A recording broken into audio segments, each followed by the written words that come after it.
نحمد اللہ العلی العظیم ونصلی ونسلم علی رسولہ الکریم اما بعد. یہ کوئی 5 عنوانات ہیں جن کی کچھ وضاحت میرے ذمہ ہے. سب سے پہلا عنوان یعنی فارن ایکسچینج بیریئر سرٹیفکیٹ کی تشریح کرتا ہوں.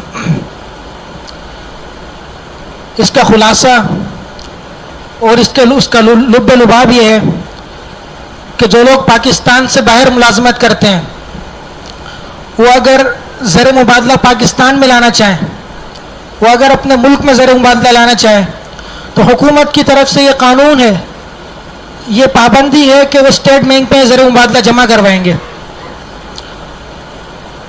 پہلے یہ ہوتا تھا کہ کسی کو زر مبادلہ کی ضرورت پڑتی تھی تو وہ غیر قانونی طریقے سے زر مبادلہ حاصل کرنے کی کوشش کرتا تھا، یا حکومت کو بھی جب ضرورت پڑتی تھی تو عوام کے پاس زر مبادلہ ہوتا تھا اور عوام حکومت کو زر مبادلہ دینے پر تیار نہیں ہوتی تھی، تو اس کا ایک قانونی طریقہ حکومت نے یہ اختیار کیا ہے کہ فارن ایکسچینج بیریئر سرٹیفکیٹ کے نام سے ایک سرٹیفکیٹ جاری کیا ہے، جس کے روح سے کوئی باہر سے جو بھی زر مبادلہ لائے گا اسے سب سے پہلے اسٹیٹ بینک میں جمع کروانا پڑے گا، اور اس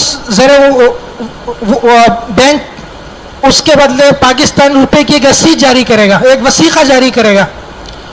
وہ اس وثیقے کو، سرٹیفکیٹ کو کہتے ہیں فارن ایکسچینج بیریئر سرٹیفکیٹ.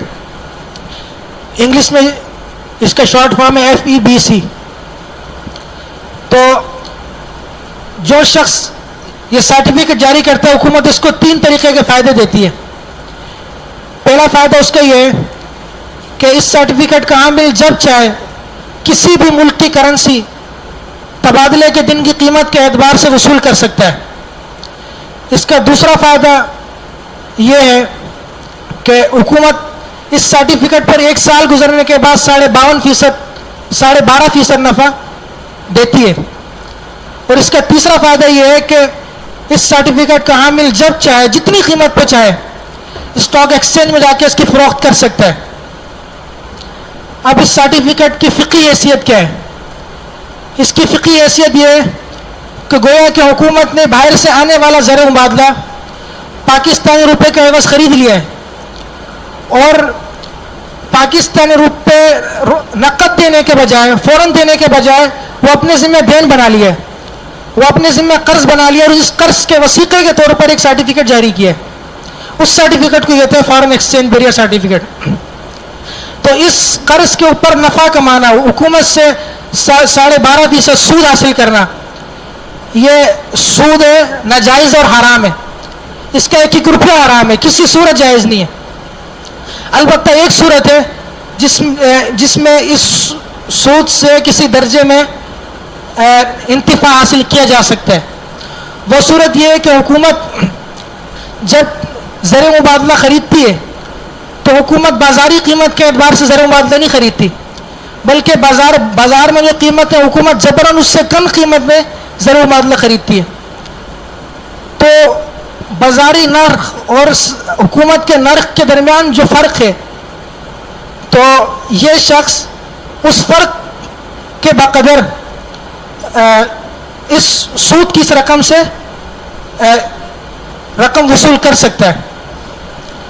پھر اس قرض سے نفع اٹھانا تو جائز نہیں ہے، لیکن اس قرض کو حوالے کرنا درست ہے.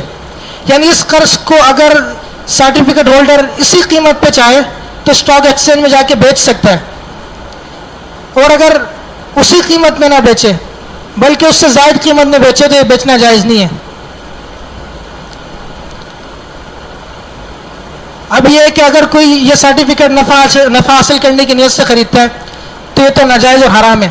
لیکن اگر کوئی شخص یہ سرٹیفکیٹ حکومت کی طرف سے ٹیکس میں قانونی رعایت کی غرض سے خریدتا ہے، یا اس غرض سے خریدتا ہے کہ اس کی رقم محفوظ ہو جائے، یا اس غرض سے خریدتا ہے کہ حکومت کو بلا سود قرض دے دے، تو ان تینوں صورتوں میں سرٹیفکیٹ خریدنے کی اجازت ہے.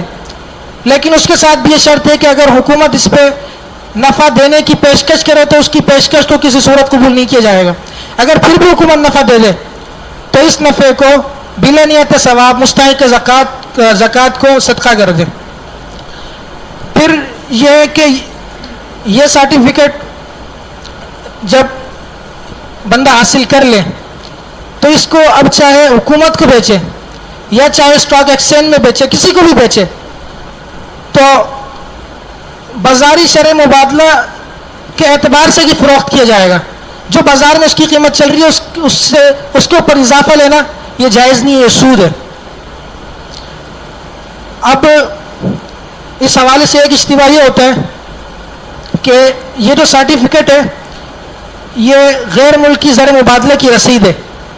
بعض لوگوں کی یہ اشکال ہوا ہے پاکستانی روپے کا وثیقہ نہیں ہے، یہ غیر ملکی زر مبادلہ کی رسید ہے. تو یہ اشتباہ غلط ہے اور اس کی دو وجہ ہیں.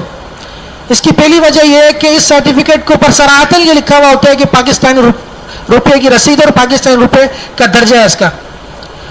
اور دوسری وجہ اس کی یہ ہے کہ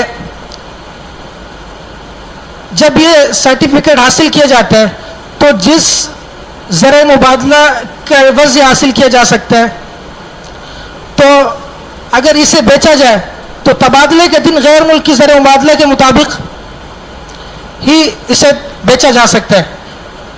یعنی یہ دیکھا جائے گا کہ اس کی تبادلے کے دن پاکستان روپے کے حساب سے کیا اس کی قیمت بنتی ہے، اسی حساب سے بیچا جائے گا.